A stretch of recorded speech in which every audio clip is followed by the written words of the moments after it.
Baik, saya Safa Purba. Di sini saya bersama dengan Bapak Pinandita M. Manogren di kantor Majelis Tinggi Agama Hindu atau disebut dengan PADI. Di sini saya akan bertanya mengenai tentang kerukunan antarumat beragama.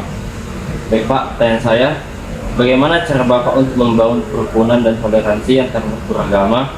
Serta menurut Bapak, apa peran agama dalam perdamaian antarumat beragama? Jadi gini, agama apapun tidak pernah mengajari menyakiti agama lain. Itulah. Maka itu saya bilang setiap ajaran agama di muka bumi ini semuanya baik. Tergantung manusianya sekarang. Manusianya paham nggak ajaran agamanya? Sekarang kita katakan Hindu KTP pun banyak, nggak tahu apa-apa dia ngaku Hindu. Dia lahir di keluarga Hindu, dia makan di keluarga Hindu, dia hidup di keluarga Hindu, tapi dia sendiri nggak tahu apa sebenarnya ajaran Hindu itu. Begitu juga ada juga aliran-aliran lainnya begitu, dia nggak paham. Banyak yang KTP ini, yang banyak KTP ini sudah rusak. Contoh kerukunan itu banyak, cuman dengan adanya manusia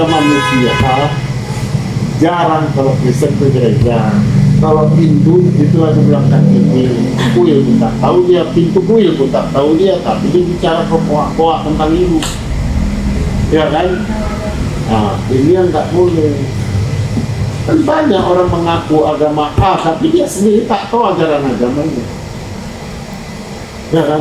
Dia tak tahu hadisnya, dia tahu apa-apa, nanti dia nggak paham. Sehingga tanpa dia sadari, dia rusak ini semua. Tapi kalau dia betul-betul ikut, kemarin minggu ke gereja dia, apa kata khotbah pendeta dari firman Tuhan itu didengarinya, pulang dibacanya.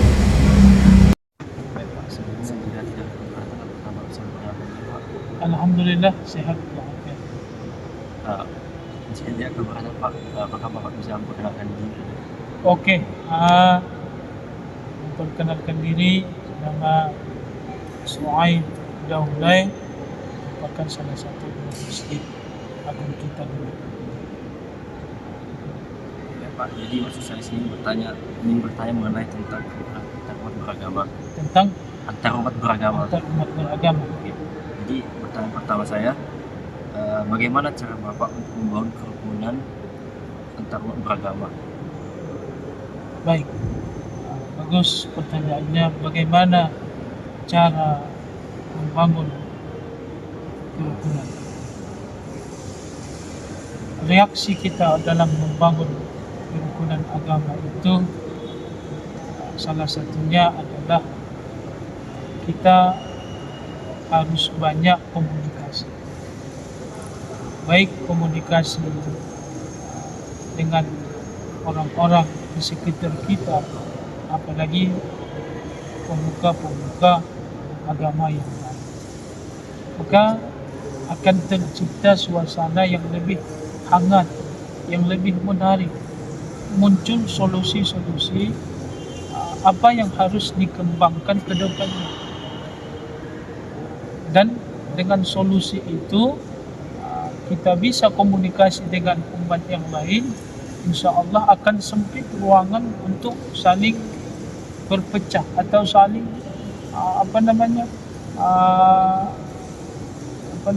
ada berita-berita yang negatif tentang agama. Kadang-kadang kan akibat kita tidak mudah, akibat kita tidak mau berbaur atau tidak mau komunikasi, itulah nanti salah satu faktor kekacauan atau saling dalam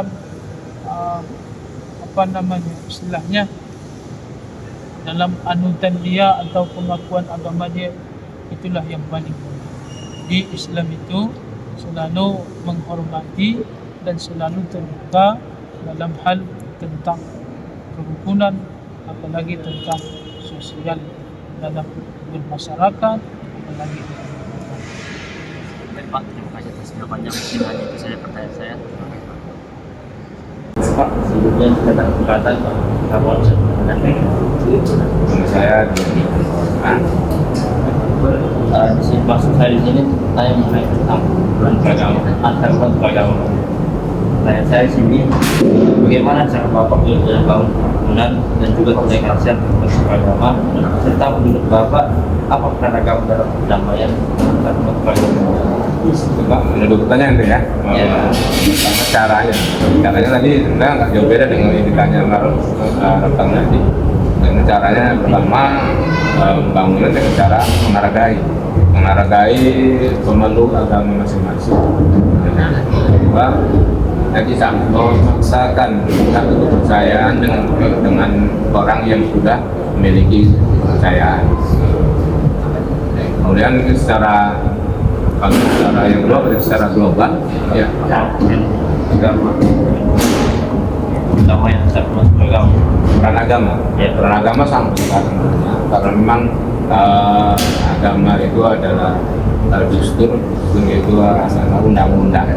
Ya, agama itu juga undang-undang yang mengajarkan aturan-aturan bagaimana untuk mengatur tata cara kerukunan beragama. Dan kemudian saya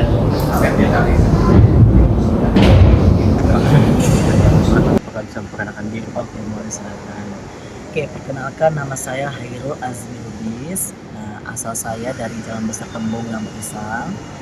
Aktivitas saya adalah seorang guru pendidikan agama Islam di SMP Islam Al Azhar Asarif Sumatera Utara. Saya mengajar di kelas 7 dan kelas 8. Pak, jadi maksud saya sini ingin bertanya tentang mengenai hubungan antar umat beragama.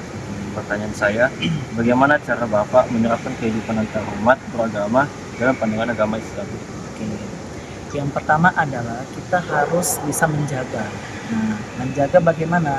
Yang pertama adalah menjaga itu dari omongan kita, tingkah laku kita. Nah, supaya apa? Supaya dapatlah kita kerukunan beragama tadi dengan baik. Nah, itu poin pertama. Yang kedua adalah kita harus meningkatkan pengembangan toleransi tadi. Nah, jadi makanya kalau kita toleransi nggak ada dalam diri kita, nah itu nggak akan ada namanya kerukunan antar umat beragama. Nah, terdapat dalam Quran surah Al-Kafirun, nah itu yang berbunyi lakum dinukum waliyadin, bagimu agamamu, bagiku agamaku. Nah, jadi makanya Al-Kafirun itulah yang harus kita terapkan dalam diri kita. Ada juga Quran surah An-Nahl, Al-Baqarah, dan Al-Mumtahanah yang mendorong umat Islam untuk hidup berdampingan dengan umat beragama lain dalam harmoni dan perdamaian. Biasanya kalau kita udah menjaga, kalau udah kita meningkatkan toleransi, insya Allah semuanya akan baiklah dalam pandangan Islam untuk kehidupan antar umat beragama Islam. Sekian, terima kasih. Pak, atas waktunya. Sama-sama.